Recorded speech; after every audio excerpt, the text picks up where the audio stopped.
Passionnés de lecture, bonsoir, bonsoir et bienvenue sur le plateau d'Expression Livre. Merci de nous être fidèles, merci d'être avec nous comme chaque mardi soir. Eh bien, toute l'équipe de notre émission a le grand bonheur de recevoir ce soir Nourdine Louhal. Bonsoir. Bonsoir Youssef Sayah, je vous remercie pour votre invitation. C'est moi qui vous remercie. Et je remercie aussi tout le staff de l'émission pour votre accueil aussi. Ils sont pas très gentils, hein? Oh non, ils sont adorables. Ah, voilà, c'est ce que je voulais dire. Parce qu'ils ont... Ils sont pas seulement gentils, ils sont adorables. Parce qu'ils ont aussi l'âme d'un libraire. Ah, tiens, c'est oui. beau ça. Quand on vient ici chez vous sur le plateau d'Expression Livre, on se sent dans une librairie. Ah, ça c'est gentil. Ça c'est gentil. Alors, nous allons parler, Nourdine Louhal, de votre dernier ouvrage intitulé Alger, la mystique, Ziyarat autour des fontaines, et c'est paru conjointement par Tafat Édition et Aframed. Alors, vous passionnés de la Casbah, déjà, tous vos ouvrages tournent pratiquement tous, hein, je ne dis pas tous, mais pratiquement. Casbah et la photo. Oui. Casbah et les jeux de l'enfance. Oui. Casbah, contes et légendes. Casbah et le cinéma. Et le cinéma aussi. Les salles de cinéma. Qu'est-ce qui nous reste encore? Ça fait partie un peu de ma ligne éditoriale. Ah oui, ça. Donc, Louhal égale Casbah. Voilà, donc la dernière fois, nous avions fait une halte au niveau des contes légendes des Boucalettes. Oui. Et aujourd'hui, je propose à nos amis téléspectateurs et téléspectatrices de les emmener visiter les fontaines de la Casbah, de la périphérie de la Casbah. Et même plus loin. Et même plus loin, bien Jusqu'à sûr. Sétif. Exactement. Jusqu'à la fontaine mère. Absolument. Qui est Aïn Fouara. Moi j'ai pris cette initiative de la nommer la fontaine mère. Qu'un illuminé fanatique a tenté de détruire. C'est incroyable. Incroyable. Il ne reste plus qu'à les dynamiter les ruines de Cherchel et de Tipaza. Ben voilà. Ben, ouais, tant qu'on y est. Tant qu'on y est. Alors, les fontaines de la Casbah. On va faire un petit peu d'abord... oui, vous commencez par quelque chose, c'est un rappel philatélique. Un rappel philatélique, parce que les fontaines de la Casbah, aujourd'hui, ce n'est plus des lieux dits. Ce sont des lieux universels. Oui.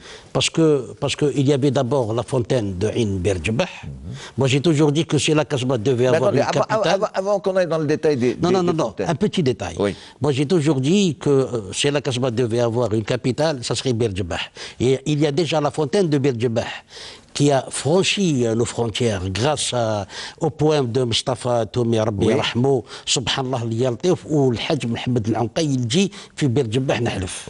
Mais avec la philatélie, aujourd'hui, nos fontaines voyagent dans la besace du facteur. Oui. Elles ont aujourd'hui un caractère universel.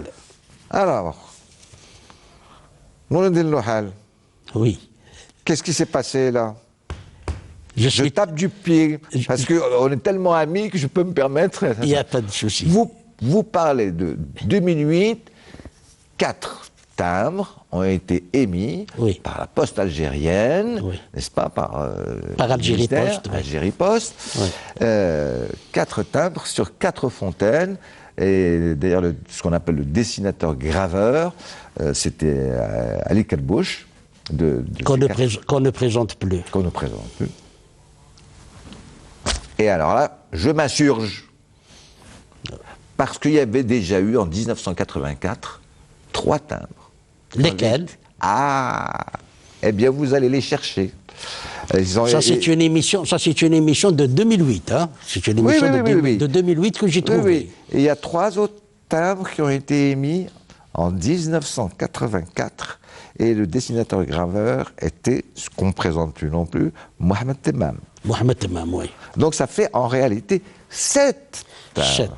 Mais je tiens à vous informer que nos archives sont très peu parlantes autour de la question des fontaines. Je sais, malheureusement. Mais enfin, déjà, il faut que les téléspectatrices et téléspectateurs sachent, ou enfin, en tout cas, les fans, les philatélistes. Les philatélistes, oui. Sachent qu'il y a en tout 7 timbres. Les 3 premiers, c'est à mon avis très difficile à trouver. 1984, je pense qu'il y a eu rupture de stock.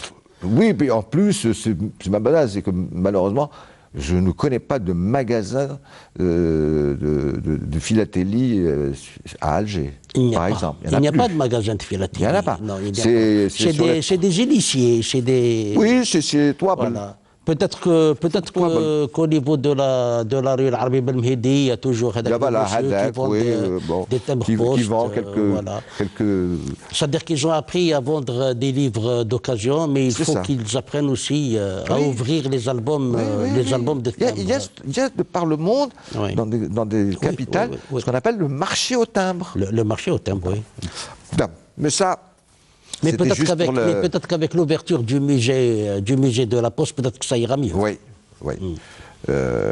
Et puis de toute façon, Algérie Post, je ne sais pas si vous l'avez eu, il est difficile à trouver. Fait un coffret magnifique sur tous les timbres qui ont été émis depuis l'indépendance. Et même avant. J'en ai quelques-uns, de toute manière. Alors, parce que moi-même, j'étais un philatéliste. Alors dites-moi, vous nous guidiez à travers les fontaines restantes. Les fontaines restantes.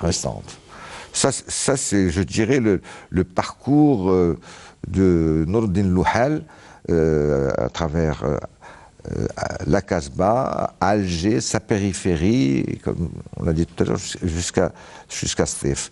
Mais vous nous faites un petit rappel sur ce que pouvaient être les fontaines avant la colonisation. Avant le choc colonial. Avant le choc colonial. Et puis, je dirais, avant les premières destructions coloniales.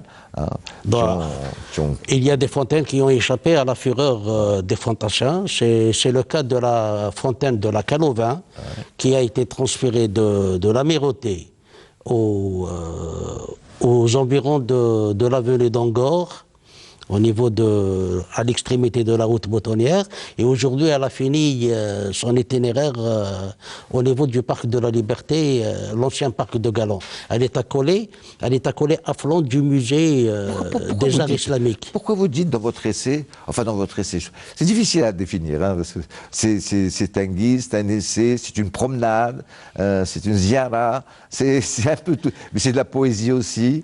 Je pense on ne peut pas définir votre ouvrage. Je me devais d'écrire ce livre parce que les fontaines disparaissaient l'une après l'autre. Vous êtes un poète marcheur. Non, je vous assure, tous vos ouvrages sont comme ça. Et c'est un livre qui tire sa bibliographie de la mémoire individuelle et collective. Pour avoir ressuscité ces mémoires, bon d'accord, il y en a quelques-unes que j'ai tirées de ma mémoire, parce que c'est les plus célèbres, à l'instar de la fontaine de Sidi Ramdan. Oui, c'est celle de votre enfance. Oui, de Sidi Ramdan qui date du Xe siècle, de Ain Bir Djebbah, Ain Mzouqa, Ain Sidi Abdallah. Celle de votre grand-mère et votre mère, vous emmenez. Ça, c'est les fontaines que je croisais au jour le jour. Que vous connaissiez, c'était vos fontaines. Voilà, c'était mes fontaines. Voilà, c'était mes fontaines à qui je devais rendre hommage pour avoir abreuvé des générations entières de visiteurs, de touristes et pourquoi pas d'Oxbadji. Mais malheureusement, il y a des fontaines qui, de nos jours, ont disparu. Alors, vous citez un chiffre, et vous dites, bon, c'est le chiffre probable, hein, qu'il y aurait eu plus de 150 fontaines, la Casbah surtout, mais aussi un petit peu autour de la périphérie. Parce que la Casbah, ce n'est pas une Houma, ce n'est pas un quartier. C'est une ville. D'abord, la Casbah, c'est un État, El Jazair. Oui, tout à fait. Donc, à El Jazair, il y avait 150 fontaines. D'autres disent qu'il y avait 175 fontaines. Bon, enfin, peu importe. Ce qui dénote qu'il y avait autant de fontaines que de mosquées, parce que la mosquée n'allait pas sans la fontaine. Absolument. Elles étaient généralement accolées. Ceci d'une part.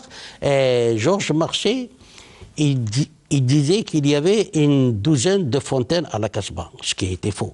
Ce n'est pas possible. Il y avait beaucoup plus que ça. Et je suis parti à la recherche de ces fontaines. J'ai trouvé quelques-unes qui sont toujours opérationnelles.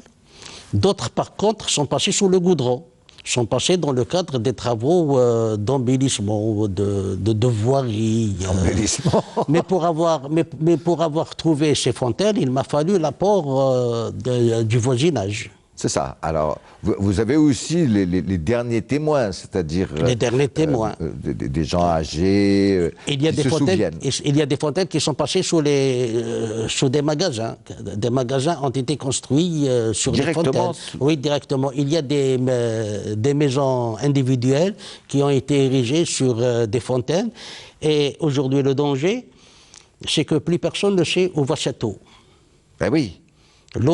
L'écoulement, c'est bas. L'écoulement de cette eau, il continue, à l'instar de la fontaine de Sidi Ali Zouaoui au niveau de la rue Patrice Lumumba, entre la rue Arbi Ben Mehdi et pour accéder au Cadix.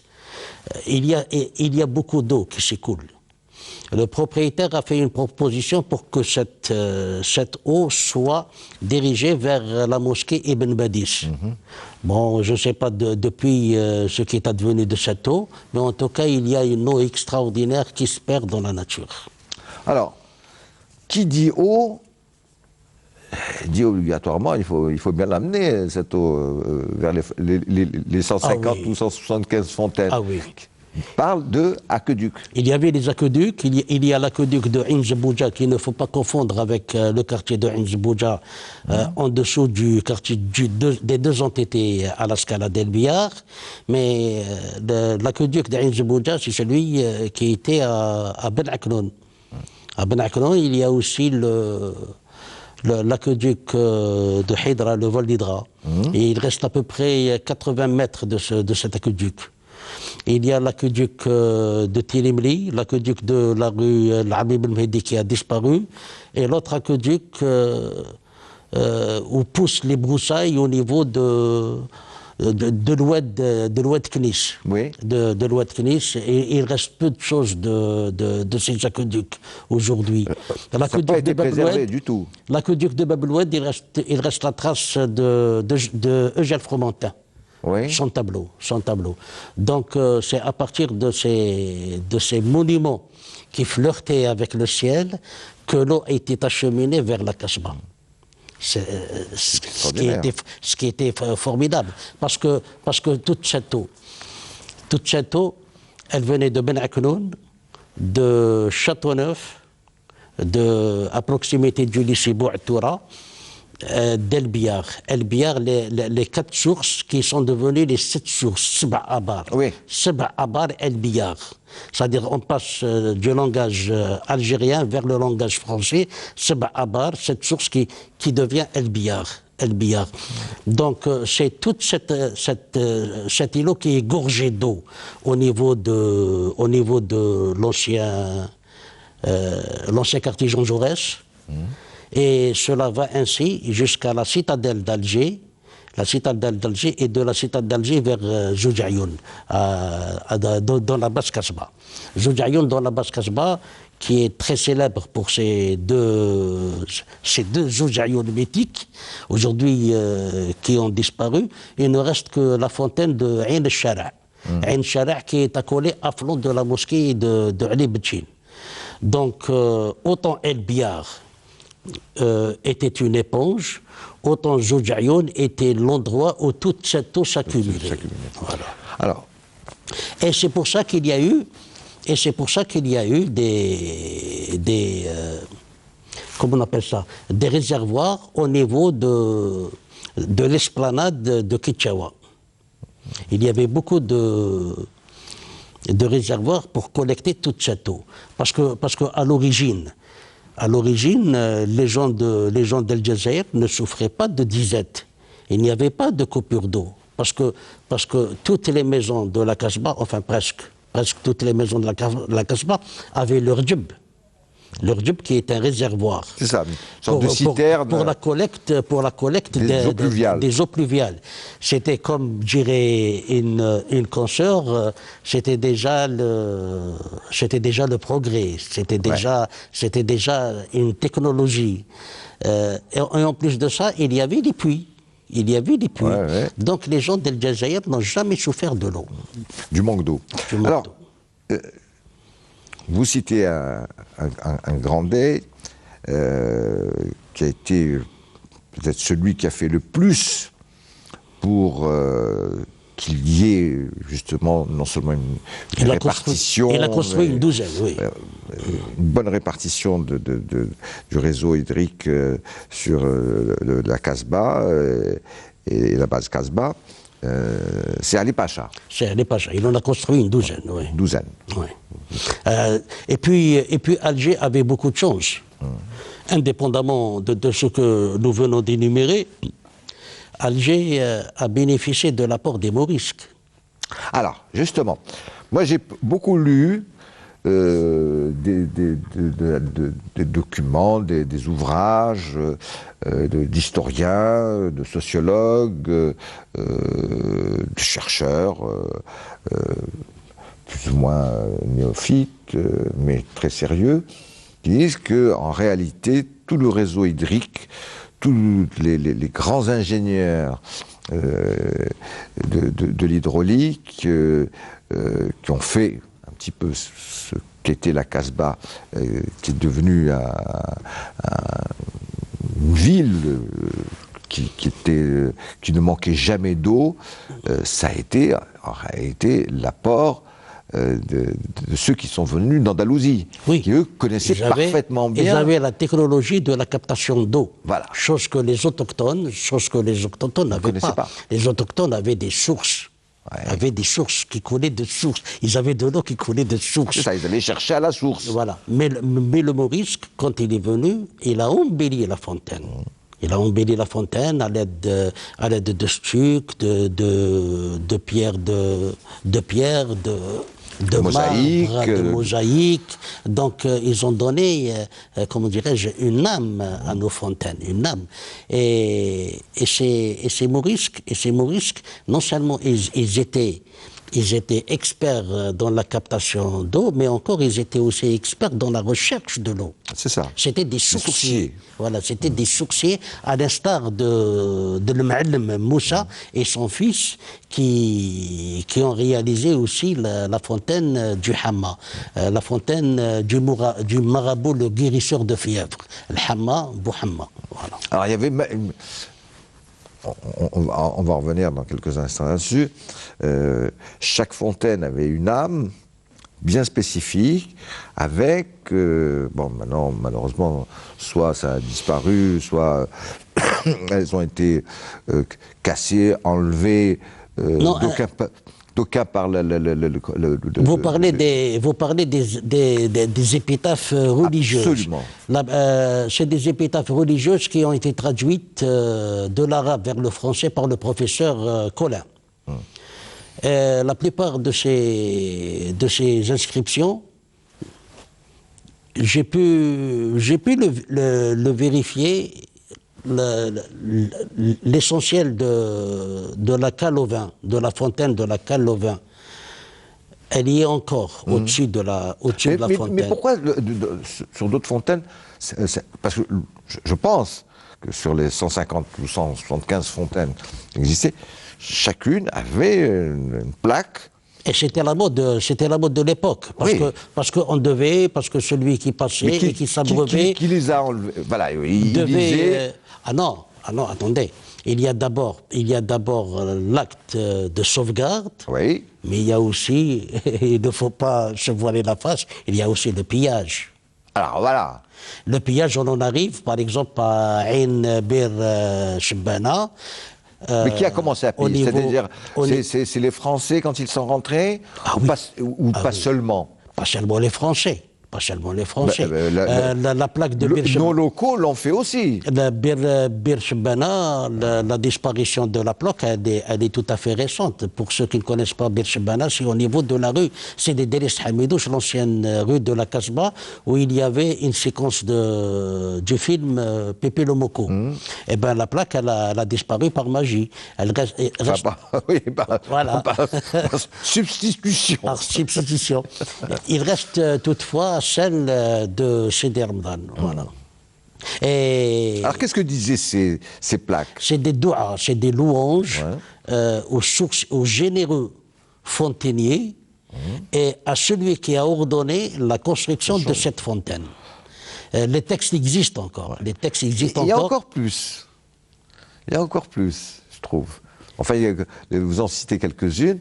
Bon, il y a effectivement un hommage, un remerciement au souverain qui a ordonné la construction de la fontaine, au sourcier qui l'a foré, et au fontainier qui l'a embelli. Oui, et puis il y a une dernière. Je ne sais pas. Ah si, vous allez me le dire. Vous allez me le dire. C'est toi qui viens boire à la fontaine. Oui. Bandit de joie étranger. Voilà. Et puis, souviens-toi bien que c'est une bénédiction divine. C'est une bénédiction divine. C'est magnifique, absolument. Ça. L'eau, c'est une bénédiction. L'eau, c'est la vie. Exactement. Ça se terminait généralement comme cela. Comme ça, oui. C'est-à-dire, toi, le passant qui vient prendre quelques gouttes d'eau, étancher ta soif. Et c'est là que je retrouve le pourquoi de votre ouvrage Alger la mystique. Oui, parce qu'il y a un côté mystique. Il y a un côté mystique. Bien sûr. La mysticité est liée. Ouais. La mysticité est liée à travers les doigts, les prières. Ouais. Malheureusement, ces plaques... Tu as trouvé de l'eau, oui. tu marchais, tu es assoiffé, tu as trouvé de l'eau. C'est en même temps tu étanches ta soif, je dirais physique, mais en même temps tu étanches ta soif mystique. D'ailleurs, Madame Corinne Chevalier, elle le dit dans mon livre. Elle le dit dans mon livre. Vous la citez, oui. Elle m'a fait la gentillesse d'écrire quelque chose en introduction de mon livre, où elle disait que c'était, comme on appelle ça, une bonne action qui durait dans le temps. Ouais. C'est ce qu'on appelle une action de grâce. Une action de grâce, absolument. Ouais.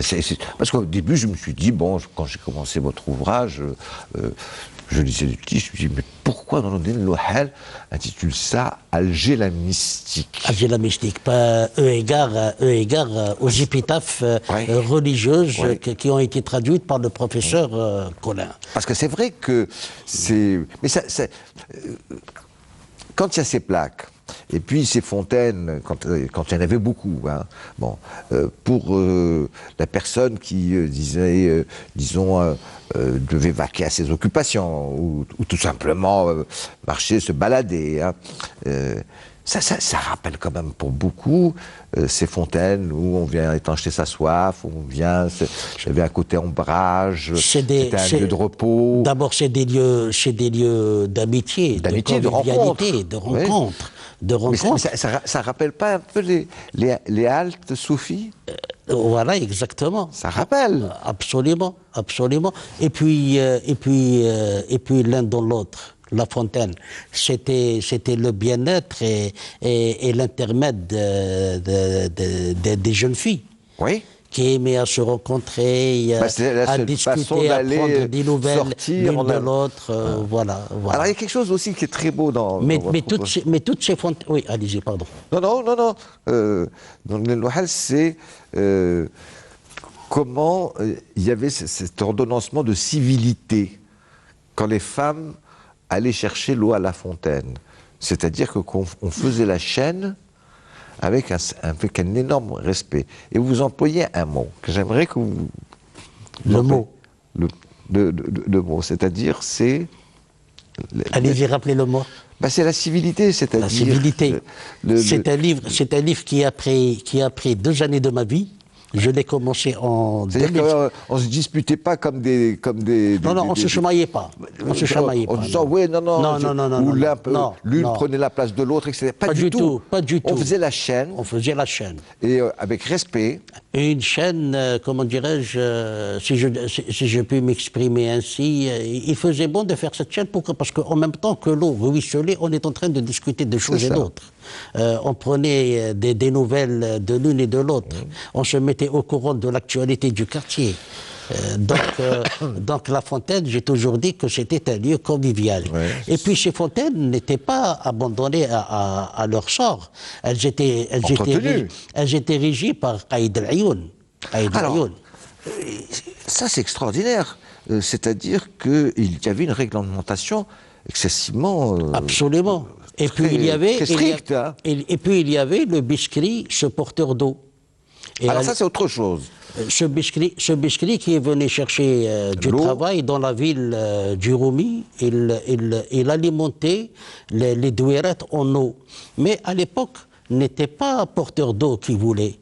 Le porteur d'eau était régi par une réglementation. Ah oui, il fallait que le porteur d'eau, il avait son brassard au bras. Une plaque. Exactement. Comme d'ailleurs avant à Alger, les gardiens de parking avaient des parkings en cuivre, etc. Et donc on savait qui ont payé. Donc ils étaient payés au mois. Oui, donc il ne quittait pas son îlot. Il alimentait les douillerettes. Mais c'était un fonctionnaire. À la fontaine, c'était un fonctionnaire. C'était un fonctionnaire. Et il avait un agenda. Ouais. Et il avait un agenda. Telle famille qui ne dépendait que de lui. Donc au-delà. Alors pourquoi Biskri? Parce que généralement, ils venaient tous, pour la plupart, de Biskra. Ce n'était pas... Le choix du Biskri n'était pas anodin. Loin s'en faut. Le Biskri, parce que c'était un hydraulicien. Ah, voilà. Et oui, il venait de son oasis. Ouais. Parce qu'eux, ils ont fui Biskra. Biskra avec les représailles de la bataille des Zaatcha et tout. Ils ont fui cette palmeraie. Et quand ils sont venus à Alger, ils ont apporté leur savoir-faire en matière de forage de puits et parce que eux, ils sont rompus à la technologie des Fougara. Donc, quand ils sont venus à Alger, c'est toute cette technologie de captation d'eau qu'ils ont ramenée avec eux. Ça, et comment répartir? Et comment répartir? Ça, c'est important. Absolument. Ah, parce que... Et l'un d'eux, grâce à Hippolyte Laserge, le Biskri est rentré dans la postérité. La fameuse peinture. Grâce à la fameuse peinture qui est aujourd'hui au niveau du Musée national des Beaux-Arts. Une belle histoire. Une très belle histoire. On va là en 2 secondes. Entre Hippolyte Laserge et le Biskri. Laserge demande à un Biskri qu'ils ne se comprennent pas du tout. Pas du tout. Bon, mais comme ça, il sort quelque chose qui se passe. Et puis il lui dit, bon, tu poses pour moi, parce que je veux faire une peinture, etc. Et tout ça. Et puis bon... il était très à cheval sur les horaires, le Biskri. Absolument. Venait à Je vous disais tout à l'heure qu'il avait un agenda à respecter. Et puis un jour, il ne vient pas. Il ne vient pas. Alors, et Hippolyte Laserge part à sa recherche. Oui, il dit, oui, c'est bizarre quand même. Oui. 1 heure, 2 heures de retard, c'est pas son genre. Non, pas du tout. Et enfin, il retrouve sa trace. Il était tout le temps ponctuel, bon pied, bon oeil. Voilà. Et puis il retrouve sa trace. Il retrouve sa trace et on lui dit que le Biskri est mort. Et il est allé vite courir à l'hôpital Mustapha pour récupérer le corps. Ouais. Si le corps n'était pas récupéré, il allait servir à la science.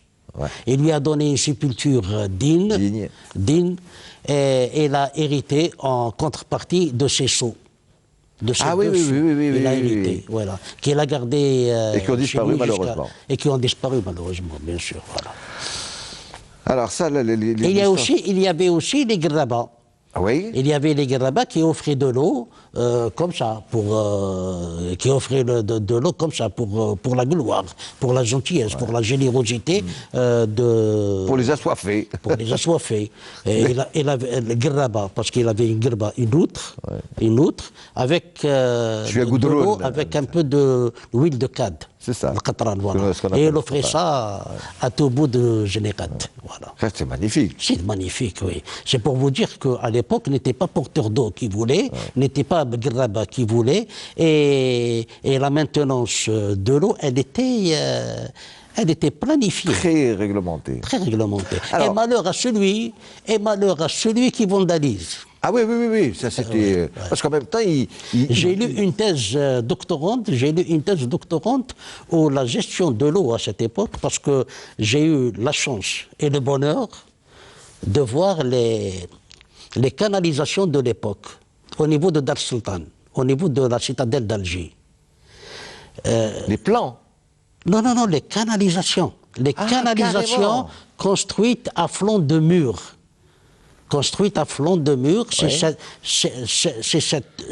C'était ces canalisations qui ramenaient de l'eau à partir d'El Biar et vers la Kasbah.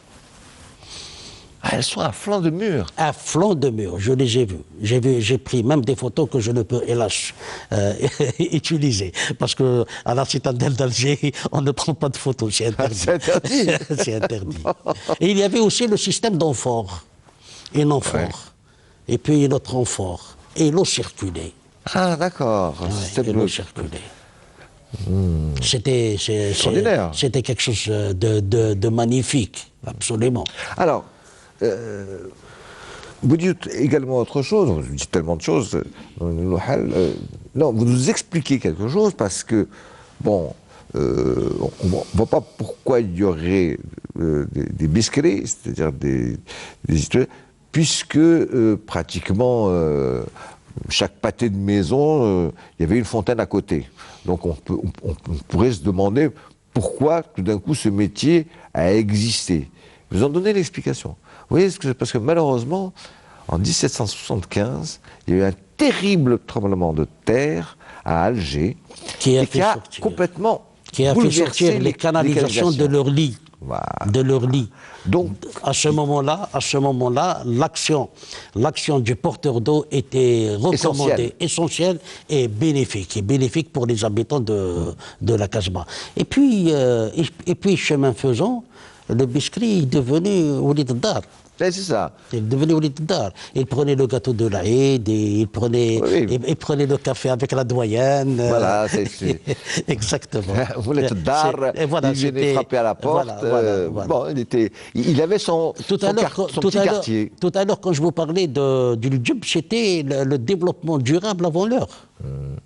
La captation de l'eau pluviale. C'était déjà le développement avant l'heure. Oui, alors justement ça, dans les douérettes, c'est-à-dire les petites maisons, il y avait une citerne pour la récupération des eaux pluviales. Il en reste une à Dar Khdaouj al-Amia, au musée. Une seule. Il est très beau. Il occupe tout le rez-de-chaussée. Il y a même un darbouz, des escaliers aménagés, une rampe, un darbouz pour y descendre. Ça serait bien d'ouvrir ce job aux touristes. Ah oui. C'est une technologie que nous sommes en train de perdre. Alors, la distribution de l'eau, bon, c'est vrai que c'est très important pour, je dirais, le quotidien d'une famille. Mais pas seulement. Il y a aussi ceux qui vont utiliser l'eau dans les différentes corporations. Mais bien sûr. Le boulanger a besoin d'eau. Le kouache, le kahwaji, le dabbar, le sabbar, toutes ces corporations avaient besoin d'eau. Le petit artisanat a besoin d'eau. Et la pocherie, oui. Le cuir et tout. Ah ben ça, si vous n'avez pas d'eau... C'est au niveau de Souerj. Au niveau de l'ancienne rampe des Ouaves, l'actuelle, je reviendrai. C'est là-bas qu'il y a la source au pied des murailles de Dar Sultan. Il y avait là-bas une source. C'est là-bas qu'ils allaient tanner les pots. Voilà. Alors, chaque fois que vous en profitez, mais c'est formidable pour nous, hein, merci. Pour les fontaines, etc. Ça, j'ai énuméré les fontaines de la Kasbah. J'ai énuméré aussi les fontaines à la périphérie de la Casbah. C'est-à-dire la périphérie directe de la Casbah. Ah oui. C'est-à-dire Bab Jdid jusqu'au Rond-Vallée, l'actuel Louni Arsri. Et il y a les escaliers de Denis Papin. Les escaliers de Denis Papin, l'appellation de ces escaliers n'était pas fortuite. Parce que c'était un hydraulicien à qui l'on doit aussi la chaudière. Voilà. La machine à vapeur. La machine à vapeur, et c'est un lieu où on ne comptait pas les fontaines, notamment la fontaine de Droj Serdine. Voilà. Alors, une question double, si vous me permettez, dans le Bien sûr. Alors, je suis tout oui. Combien reste-t-il dans Alger, principalement à la Casbah, je précise bien, de fontaines qui fonctionnent. À la Casbah. À la Casbah. Il y a Ain Bir Djebbah, il y a Sidi Ramadan, il y a Sidi Abdallah, Sidi Mohamed Cherif, qui a été restauré par le papa de Corinne Chevalier, l'ancien maire d'Alger, Jacques Chevalier. Oui. C'est tout. 4. Au Birchbana, 5 à peu près. Il reste que 5 fontaines qui fonctionnent. Hein. Si je n'ai rien oublié. Ouais. La fontaine Ain Sidi Ben Ali, elle est tarie. Tarie ou détruite, c'est-à-dire que bon. J'ai retrouvé les fontaines grâce à ma mémoire et à celle et à la mémoire collective de ceux qui avaient eu la gentillesse de m'accompagner dans mon. Parce qu'il y a quand même une différence entre une fontaine qui est tarie, ça peut arriver. Hein. Non. Celle que je viens d'énumérer, elle ruisselle. Non. Elle ruisselle. Et puis il y a celle où, parce qu'on a cassé ce qu'on appelle le robinet. Vandalisé. Et à ce moment-là, si on les répare, si on les restaure, l'eau pourrait recouler. Ah oui, absolument. Chez le cas de Kahouet l'Arish, par exemple, elle a été vandalisée. Celle de la rue Porteneuve, elle a été vandalisée. Celle de la rue Porteneuve, elle est passée sur le pavé, oui. C'est la petite fontaine qui se trouve pas loin de nos studios, là.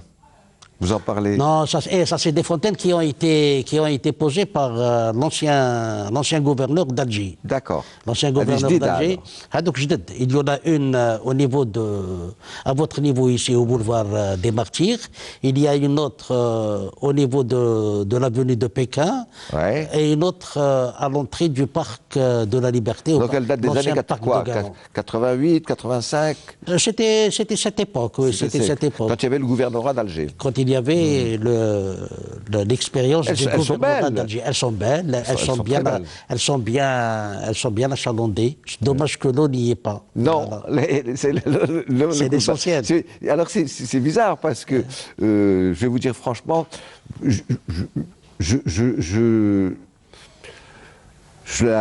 quand je passe devant, pratiquement chaque fois que je viens au studio, ici à la télévision ou à la radio, je la regardais, mais je ne la voyais pas. Ouais. Et c'est grâce à votre livre, je me suis dit, mais mince, je me suis jamais rendu compte que réellement il y avait une fontaine là, parce que elle est dans les petits escaliers, dans un petit renfoncement de petits escaliers. Donc on passe très souvent devant, mais sans la Celles qui ont été vandalisées, je reprends, c'était Ain Latash, Ain Djadjel, la fontaine des veuves. Oui. La fontaine des veuves. La fontaine des veuves, elle a une histoire. Hein. La fontaine des veuves, elle a une histoire. Tantôt, c'est des histoires à l'eau de rose. Ouais. Des légendes. Des veuves, des légendes, oui. Et il y a une autre fontaine qui a été vandalisée au niveau de la rue Porteneuve et une autre un peu plus loin. C'est une jaouia. Ça, c'est des fontaines qui ont disparu, mais que j'ai retrouvées grâce à des anneaux de serrage, à des accessoires qui ont échappé à la furie des casseurs. Voilà. Je retrouve néanmoins le corps de la fontaine. Mais ce qui est dommage, c'est que les robinets à poussoir et le beau robinet en gueule de lion, hein, donc ils ont disparu. Ils ont disparu, voilà. Ce qui est dommage. Oui, ça c'est terrible. En réalité, quand je dis votre ouvrage, je dis, Maintenant, ça n'a pas été préservé. Non, ça n'a pas été préservé. C'est-à-dire qu'il n'y a pas eu une action officielle de sauvegarde de ces fontaines. C'est le cas de la fontaine de Berkadem. Elle est à flanc de la mosquée Ibn Badish. C'est malheureux. Pourquoi que cette fontaine ne ruisselle pas? Alors qu'en face, quand on traverse la rue, il y a le réservoir d'eau. Oui. Il y a celle de Teqsrayen. Teqsrayen, elle a été creusée par le petit-fils de Cheikh Haddad. Cheikh Ali. C'est une célébrité à Teqsrayen. C'est une célébrité à Teqsrayen. Quand je suis parti là-bas, j'ai été reçu. On m'a accompagné. Il y a encore le palais de cette famille. Oui. Il y a encore le palais de cette famille. C'est un palais qui s'ouvre sur 22 marches. On trouve le palais d'où on embrasse le tout Teqsrayen. Et en bas sur la route principale, il y a cette fontaine. Mais quand ils ont touché, j'ai eu cette information, quand les gens de la mairie ont touché à cette fontaine, le débit s'est rapetissé. Il est devenu un mince filet d'eau. Un mince filet d'eau. Alors qu'avant, elle coulait alors qu'avant elle coulait, les automobilistes s'arrêtaient, ils se rafraîchissaient et tout. Ce n'est plus le cas aujourd'hui. Bien que, écoutez, malheureusement, j'ai vu aussi des scènes dans certaines régions, pas obligatoirement à Alger, sa périphérie, mais dans certaines régions où coulaient des magnifiques sources, les gens s'arrêtaient effectivement pour remplir les bouteilles ou des jarres, etc., pour boire. C'est une halte, c'est un relais. Mais en même temps, j'ai vu aussi beaucoup de scènes absolument... sans aucun doute, le gars s'arrêtait pour laver sa voiture avec l'eau de source. Non, c'était le cas. Non, le cas, il est récent. C'était le cas au niveau de la fontaine du Hama. C'était la source. J'ai écrit d'ailleurs un article sur le journal Louatan. C'était la station de service en nocturne. Les gens y allaient là-bas laver leur voiture. Aujourd'hui, ça va, il y a un léger mieux. Depuis qu'il y a la police dans le coin, les gens ils s'abstiennent. Voilà. C'était le seul pays peut-être le seul pays au monde où les automobilistes lavaient leur voiture avec de l'eau de source. C'est bien, c'est formidable ça. Elle a été embellie. Elle est devenue belle. On peut imaginer dans un autre pays ce que ça pourrait être. C'est dommage, c'est dommage. Je vois très bien. Et il y a aussi une source qu'il faudrait sauver. C'est la source qui est au niveau de la rampe du docteur Trollard. Oui, ça vous en parlez. Ah oui, il faudrait sauver cette source. L'eau s'en va comme ça dans la nature. C'est incroyable. C'est au bas des escaliers qui descendent des escaliers Jugurtha. C'est là où il y a la petite cité universitaire. Voilà, là où il y a la cité universitaire des étudiants en couple. C'est ça, voilà, exactement. C'est une petite cité. Oui, de l'eau qui s'en va comme ça dans la nature. Et c'est dommage, c'est dommage. J'ai discuté là-bas avec un boulanger. S'il m'avait écouté, cette eau aurait profité à tous les riverains. C'est incroyable. C'est incroyable. De l'eau qui est pratiquement gratuite. Gratuite, absolument, gratuite. Et d'excellente qualité. Il y a aussi, là je lance un appel, puisque vous me donnez l'occasion, il y a aussi la célèbre fontaine fraîche. Oui. En bas du quartier des Tagarins, dans la vallée de Fontaine-Fraîche, eh bien la fontaine fraîche a été murée. Par un riverain au motif que ceux qui venaient épuiser de l'eau faisaient trop de bruit. Ouais. Et attendez, aujourd'hui, quand vous marchez à Fontaine-Fraîche, vous trouvez des trous opérés dans le sol. C'est l'eau. Ah bah oui, il faut... Qui n'a plus où aller. Voilà. Et ça fait le malheur des riverains. Voilà. C'est une fontaine qui a été découverte par la fille du Dey. Elle a fait là-bas une sieste. Elle a eu une révélation. C'était une révélation. Ouais. Il y a aussi une autre fontaine au niveau de Dar al-Hamra. Dar al-Hamra, au niveau de l'avenue Mohamed Bourassa, à la place des Martyrs. Et d'autres fontaines ont été squattées au niveau de la rue Mohamed Ben Cheneb. La rue Mohamed Ben Cheneb. Qu'est-ce que vous appelez squatter? L'ex-Marengo. L'ex-Marengo, je suis allé à la recherche d'une fontaine. La fontaine de Jamal al-Ma'allaq, la fontaine... Mais qu'est-ce que vous appelez squatter? Elle est jaye, j'arrive. Squatter. Ils ont fermé... c'est des familles qui ont squatté des passages. Ah, des passages de rue. Ils ont construit un mur d'un côté, un mur de l'autre pour y habiter. Et là-bas, il y avait des fontaines. Il y avait des fontaines. Alors, il ne nous reste plus beaucoup de temps. Un beau sujet, c'est celui, bon... Aujourd'hui, grosso modo, l'un dans l'autre, il y a au moins 13 fontaines qui ruissellent. Le chiffre 13, le chiffre bénéfique, quand il n'est pas maléfique. Quand il n'est pas maléfique. Alors, en dehors du fait que, bon, c'est la source de vie, évidemment, l'eau, donc la fontaine, et puis elle a une raison sociale, c'est un point de rencontre, hein, en dehors du point de vie, c'est un point de rencontre, et c'est aussi un point de jeu. Un point, oui, un point de jeu. C'est un point de récréation. Si vous me permettez, je reviens à la fontaine de la Cale au vin. Oui.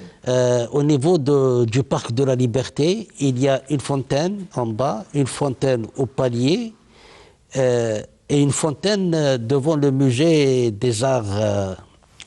Devant le musée qui est mitoyen, j'ai oublié son nom. Devant le musée qui est mitoyen au musée des arts islamiques. Oui.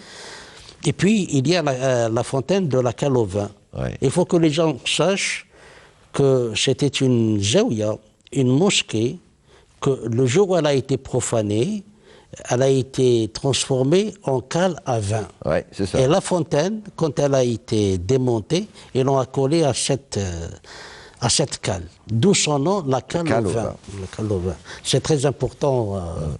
C'était devenu malheureusement un débit de boisson. C'est devenu un débit de boisson. Parce que quoi? Parce que c'était le port, c'était les marins, c'était... Voilà. On va terminer par cela. Dans le Nouhal, vous dites aussi, et ça fait partie de Alger la mystique, hein, de votre titre, vous dites... il y avait des fontaines qui étaient connues pour... qui étaient source d'eau bénéfique. Bénéfique, oui. C'était de l'eau bénie. C'était de l'eau bénie. Le cas, il est évident au niveau de l'avenue Aslah Hussein. Là-bas, il y a une vie spatiale en face de l'hôtel Shafir. Ou bien je préfère... l'ex-hôtel Aletti. Je préfère la salle du cinéma Al-Mougar. Là-bas, voilà. Il y a une vie spatiale. C'était la zaouia de Sidi Abdelkader. Voilà. C'est là-bas qu'il y avait le palmier qui a été scié par l'armée coloniale, et il paraît que cette eau était une eau miraculeuse. C'est ça, voilà. Alors, il y a des eaux miraculeuses, enfin des fontaines miraculeuses qui donnent de l'eau miraculeuse, et puis il y a le contraire. Il y a des fontaines qui sont un petit peu maudites à certaines heures, disons. Oui, maudites à certaines heures. Voilà. Parce qu'au niveau du Maghreb, au niveau de la prière du Maghreb, les gens n'y allaient pas à la fontaine parce que il y a les mauvais esprits. C'est le cas. C'est le cas de la fontaine des 7 djinns au niveau de Bollorine. Voilà. Au niveau de Bollorine, au niveau de la plage des 2 chameaux. Qui est en face d'un petit square. Et à Bollorine, il y a une très belle fontaine aussi au niveau du cimetière chrétien et juif. Et je suis allé. Oui. Elle est tarie depuis 1975, elle est tarie depuis 1975, et il ne faut pas qu'on termine l'émission sans citer le rituel de Sba'youn. Sba'youn qui a accompagné le rituel de la Bouqala. Formidable. Je terminerai, moi, par vous les citer. J'ai retrouvé une autre citation d'eux. C'était pas n'importe qui. C'était ceux qui vont créer ce qu'on appelle le Grand Prix littéraire en France, le prix Goncourt. Oui. C'était 2 frères. Hein, oui. Qui étaient en même temps journalistes, en même temps chroniqueurs.